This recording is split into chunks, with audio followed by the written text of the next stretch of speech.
Alright, we have got a Fit-Toe, is the pronunciation of this bike. This is from California. This is a beach cruiser for women. It's got fenders, it's color pink. Pretty big box here, as you can see. We're going to assemble this thing. It's got 26-inch wheels, 7 speeds, and the beauty of this particular cruiser is that it has an aluminum frame, which makes it substantially less weight for the rider. But this thing's pretty smooth, so you can see the fenders. It's all packaged up here. Very important box. Pedals, wheels, etc. We're going to pull it out and we're going to put it together. Alright, so when you first unbox the cruiser, this is really important. You've got your seat post, your seat, your pedals, your reflectors, your bell, and this one actually came with a lock. But what you want to do is you basically want to lay this thing down, get everything out of the boxes, make sure nothing is still in a box, make sure you check this box and make sure it's empty. And then literally just take your time. Snip off all these snips, take all your plastic off, spread it out. This literally only takes 15 to 20 minutes. If you take 10 minutes to unbox it, unwrap it, get it all done, and get it set up and ready to assemble. Alright, so it took me about, honestly, 10 minutes to unwrap everything, but what you'll notice is all of the plastic is off, all the bubble is off. Oops, here's a piece of tape. You'll always find this. You've got your seat post ready, your seat, your pedals, your bell, handlebars ready to go. What we're going to do first is we're going to take the front wheel, we're going to attach it on there, we're going to put the handlebars on, get it standing up, put the pedals on, seat on, fenders on, be ready to roll. Alright, so the first thing we're going to do is we're going to disconnect our front brake. What I mean by that is we're going to take this piece, we're going to pull it out of the top of this. See how it just literally disconnects. What that does is it makes your brake shoes allow the front wheel, this front wheel, to seat in so you can put in your front wheel into the axle. Now this is called a keeper. You put it right in that little slot. And this one I have left a little bit of a gap here so you can see where it goes into. So you're going to make sure both of those are in there. Take a wrench. We're going to center this. We're going to make sure this is centered with the front fork and as well as the rain fender. And then what we're going to do is next we're going to go to the top here. I've already taken the handlebar stem. This is the stem. And I've stuck it in to the top, and then what we're going to do is we're going to straighten it out. So as you can see, the stem is lined up with the front wheel. We're going to loosen these two bolts and pull up our handlebars. Alright, so once you have your handlebars up and adjusted, as you can see it's kind of lifted up, we're going to tighten them. You have two bolts here. That is the front and the back. Make sure that they are even on both sides. What I mean by that is don't just tighten this one or don't just tighten that one. This one is your stem. What that means is it goes down through the fork. This holds the handlebars to the front wheel. This is really important. So center this. As you can see it's pretty close here. And what you're going to do is make sure this is seated all the way down.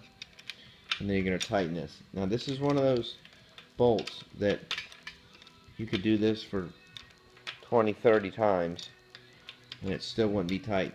Take your time, make sure this is plenty tight and straight. Alright, the next thing we're going to do is we're going to take this rear fender and we're going to push these rods up as high as we can. And we're going to tighten them down as much as we can. Why is that? So this back wheel, there's no reason why this should hug this. It needs to be up as high as it can so it doesn't rub. It'll be still very effective. And then we'll go to the front and we will tighten this one down. Alright, so we have our front wheel on. It's tight. We have our front fender on. We've adjusted our handlebars to the appropriate angle, and as also with the center of the stem right here. We have our rear fender on. The next step is to put our seat together. So if you take your seat, flip it over, you're going to see two ends. One is a little bit smaller than the other.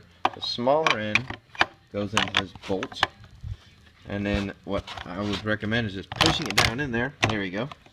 See how it's all the way in?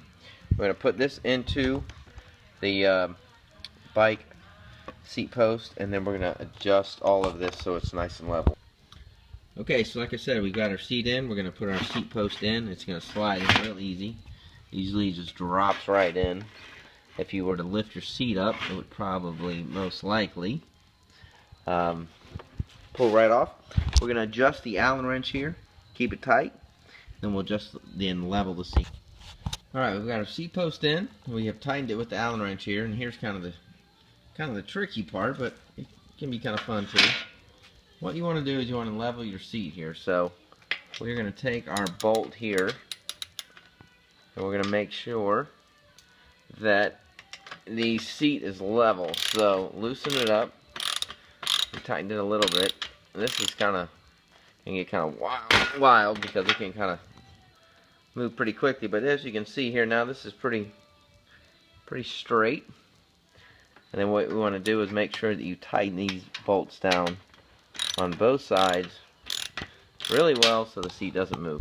Alright, so one of the last parts before we pump up the tires and take a test drive is the pedals. This is really important. You probably cannot see this, but this has got an R, this has an L. So this is the right, this is the left.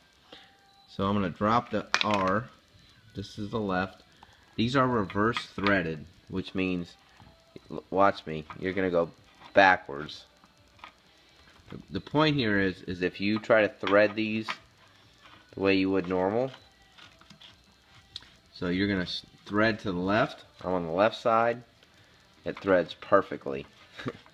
You will strip these very quickly. I've seen a lot of people put together bikes themselves and strip these cranks really easily.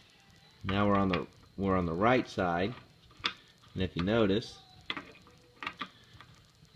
we are going to turn basically to the front wheel.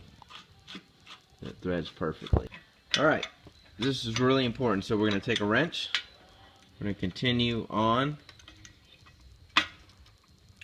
with making sure these pedals are nice and tight. And this is really important, because if these are loose when you first start to ride, guess what happens? They fall off. So get your wrench. Here's the important part. Ready? That's as tight as they can go. And then go to the other side. Alright, so we've installed both of our pedals. Our seat is level. Our fenders look great. We're going to need to pump up our tires. Just unscrew your valves here. And then make sure that on your pump you have the correct valve. On our pump here, this is a Bresta, that's a Schrader. Pump up your tires. Make sure your brakes work really well. Make sure everything's level. Make sure your seat adjustment height is the way you want it. And of course, make sure that your gears are shifting properly on your derailleur. So, hope that helps.